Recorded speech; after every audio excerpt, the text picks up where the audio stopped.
Hi friends, this is Suzy, your Candy Crush guru, here on a new adventure. And of course the first thing I do when I start a new Candy Crush adventure is I go to the cog and I turn off the music and the sound because it's all a little frenetic and drives me crazy. So this is a special dedication. This whole series is a special dedication to Judy, who's inspired me to branch out from the original and do a new Candy Crush game. So I'm starting at the beginning. I have played less than 5 levels of this game ever in my entire life. So I know it's similar to Candy Crush, but I know there's some new and exciting differences. We're going to be learning those together. So if you have experience more than I do, or you notice things more quickly than I do, feel free to comment. Also, feel free to ask questions. I love to experiment and explore and learn how things operate. So I will do my best to answer those questions, but I will also incorporate your knowledge so I can help everyone else. So let's first take a look at the screen. I know where this cog is, and if I ever want the sound of music, I can turn that back on. Here's my 5 free lives. My full passel of lives. I have 50 gold bars I start the game with. Exciting to know what those will be useful for. And this is where I get my extra lives when I run out. That's how my board looks June 24th, 2018. Your board might look different because it's a different time, or just because King sometimes puts different graphics on different people's profiles. So here we are starting on level 1. I see a familiar face. I see Yeti, but there's someone new here to meet. So let's see how this works. Level 1, my goal is to get 3 stars, so that's very familiar. And I need to spread jelly everywhere. I've got some boosters, but I don't get those entry boosters right away. I have to get through some levels probably to earn them, like in the original.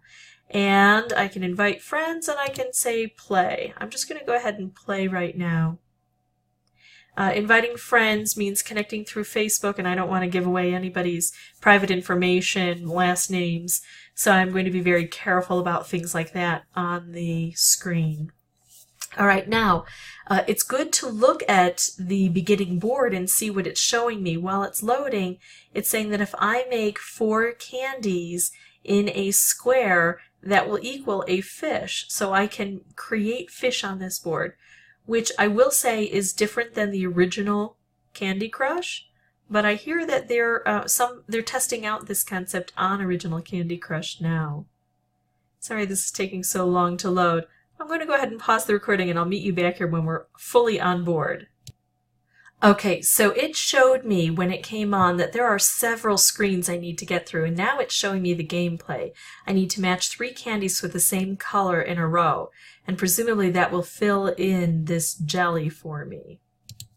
So let's jump in and see what we can do. I have 30 moves to fill in the jelly, but there are extra boards here. So I see I can do this to fill this jelly, and this to fill this jelly. So far they're just giving us easy things to allow us to see how this game works. So there's one level, and then I'll have another and another, and it looks like we've got the most work to do on the last one if these little divisions are at all accurate. I only have 300 points right now. I've got to get to 3 stars, or need to try that at least. Now I don't have any moves that can fill in any of this, but maybe I'll get some cascades.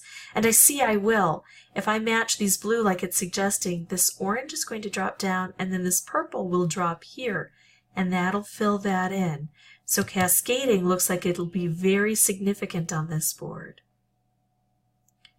Okay, that's touching a jelly. Now if you haven't noticed, I have to make matches where there's already an ingredient touching a jelly. If there were no jelly here and I made these 3 together, it wouldn't fill this in with jelly. It has to spread the jelly around. All right, now I see that I can make 4 in a row, and I bet that similar to the original, this is going to give me a special. I can also do this, but this is already filled with jelly. This spreads that jelly. Look what I got. And remember, I can make a fish, but also remember that these green aren't attached to any jelly, so that's not probably my best move at this point. My best move is to use that stripe and fill in with more jelly. Okay, I can make a stripe here, not great, in my opinion. I would rather fill in with jelly.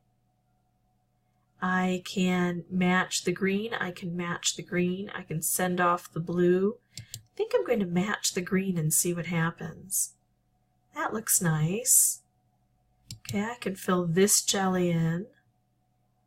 And then what do I do here? I can match that, looking to see if I can set off anything else. I could make another fish, but I don't see the fish lining up. I'm going to do this and see what else I can make. Ooh, I wonder if this makes a wrapped candy. It does. So that's similar to the original. Now I have 15 moves, so I shouldn't worry too much, but this is pretty stubborn. It's not going anywhere. So I'm going to shift things around. I think I can get this striped wrap together. Let's see if the combo works like it does. Yes, a swath of 3 by 3. So a combination of striped and wrapped makes a swath of 3 by 3. And that's our first level done. I spread the jelly. I started with 1 star, but I'm hoping that I'll get awards for the unused moves. There we go. So that's my first level of Candy Crush Jelly done. I'm going to go ahead and stop this recording now, but then I'll probably do several levels in a row to accomplish the next video. And then what I'll do is I'll do one video at a time once I get into those higher levels. I don't know, I'll see how long each level takes. So that's me having played. If you'd like to see more videos, you can subscribe. If you have any questions or comments, please put those below. I'll try to respond as quickly as I can. And as always, thanks for watching.